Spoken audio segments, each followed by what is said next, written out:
morning, ladies and gentlemen. Welcome to the upper room. Today's session we'll be talking about balancing your Christian life in the church and your life outside church. So you know, we all go to church. We're here every Sunday, but a lot of times we're in school and we see the things that happen. You know, a lot of people front as if they don't go to church. They don't practice what they do in church. So we just want to hear a couple of your thoughts. See how you guys feel on the topic. Who wants to start? I go. I mean, I see it all the time.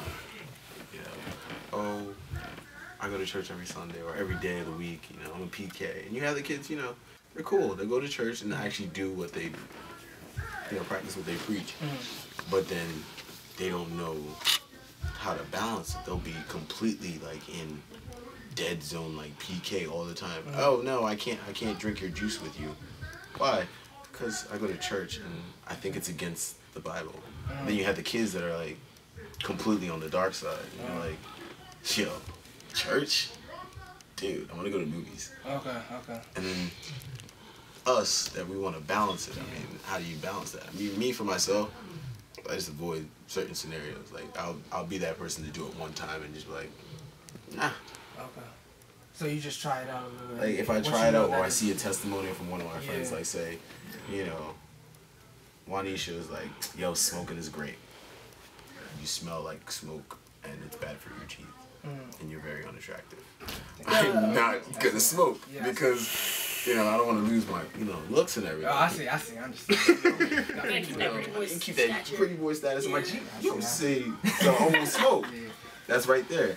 Smoking, cigarette, all the same thing with me. Mm. Somebody was like, oh, you don't have kids. Actually, perfect example, at work yesterday. Mm. How old are you? 22. Got any kids?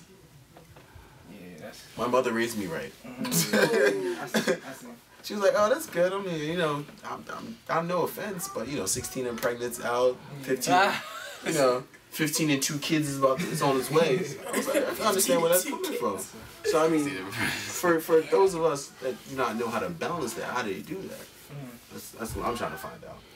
You know what I mean, guys? Yeah. Anybody else have any input? Like, you can't sit there and be like, oh yeah, I'm a good kid, I'm not gonna drink, and then like next weekend Friday you're like, dude, I'm so wasted. Like, you gotta practice what you preach. You can't just sit there in church and be like, yeah, I'm a great like Christian, I'm a great person, and then just totally dump on it. Like, you gotta keep it on the pedestal that you put it on. You can't like be like, oh yeah, it's on a pedestal, but let me just borrow this for a second. Like, no, you gotta keep it. Stay true to it. But like, how would you do that? Let's say you're weak-hearted, I'm sorry. Let's say I'm a weak-hearted person, I go to church and I say I don't drink, as Celestians we don't drink and stuff. But what if I'm a person who gives in to peer pressure like that?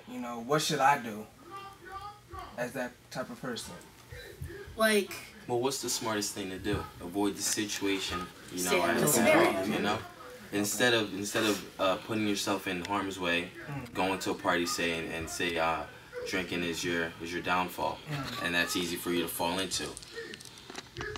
Read a book. Okay. Stay in your read a book. Even if reading a book is too hard, go to a party that there's no alcohol in it. Like if you get a text message and it says B.O.G, no, you're not going. You're not supposed to. Like, hang out with some guy friends, people who are like you, or who's probably like who you think that are better than you, even though people are not really better than you. Play video games with them.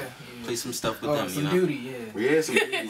Yo, the Black Ops goes in. Right? Oh, well, I haven't played it yet. But I mean, play WoW if you can't stay away from it. I mean, it's pretty. That's extreme. But anyway. I see. Okay. So you're saying you want friends that build your foundation instead of breaking it. People who have the same goals as you, and like probably the ones who struggle with the same temptations you do. You guys could work on it together, and you go off and do your own thing. Okay. But curveball. You're turning 21. Your friends are like, yo, we're going down to AC and spending the weekend down there. And you gotta drink, you gotta taste alcohol. And you're 21 and you're like, yo, as myself, this is probably the only time I can actually do it legally, so I won't get in trouble with the law. but something that little dude's in the back of your head kicking you, saying, "Yo, you're gonna be in church tomorrow." Like, what do you do in that situation? I'm gonna just speak for myself. I'm not even gonna give a scenario for everybody, but in terms of me, I mean that's happened to me before. I mean I turned 21. Everybody's like, "Larry, you know you're legal now. You should drink. Come on, just drink." Peer pressure is not really a I don't really see it as a big factor to me.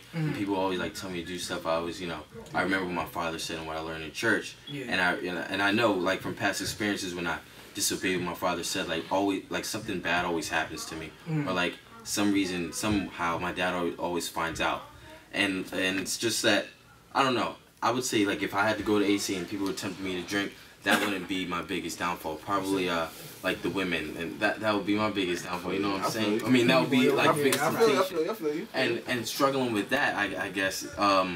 Yeah, you just have to go back to what your father said. But even when you think of that, you start to think like, I mean, probably this one time won't hurt. It'll be good. But if it feels good and stuff like that. So what do you do in that situation? Okay, you're in the club. Yeah, I'm like, yeah, I'm like, and it's like, you're dancing, doing your own thing. Hey, and then a girl out of nowhere comes up and starts pressing on you. What do you do in that situation? You're just like, no more money. I like that one. Nah. You said if the girl starts pressing on me? Yeah, like what do you do? Yeah, I mean, if it's temptation, you're like... Yeah. I mean, look at me. It's happened before. Oh. I mean, alright. I'll tell you a real life story. Y'all want a real life story? Go ahead. Put it down on the table. Spill the beans. Come on. Theta party. Was at a party. Like a party. And girl dancing on me. I liked it. I take it that she liked it. I don't know. And then we went back to my room. And then, and then stuff started happening, and it's just like when it gets to that point when she wants to go to the super level, aka sex, and then that's when I dropped the bomb on her. I'm like, I'm a virgin, I can't do that. And then even one time I even brought up God, and then after I brought up God, then we started like sitting down and we were talking about not having sex before marriage, and things she was saying was kind of like it seemed like I don't know if God was talking to her or the devil was talking to her, because she was starting to say like a little sex is good for you and stuff like that. And it's super hard, man. And people slip up and we all have our faults sometimes. But I mean, you just have to try to be strong and pray in situations like that, because I mean it's hard, man. You all probably faced it before. I mean, we all have to go through it. I mean, they say that everybody has to go through fire, We all want to be diamonds for Christ, so we just have to sit there and just pray to God that He will take us through the fire, you know what I'm saying?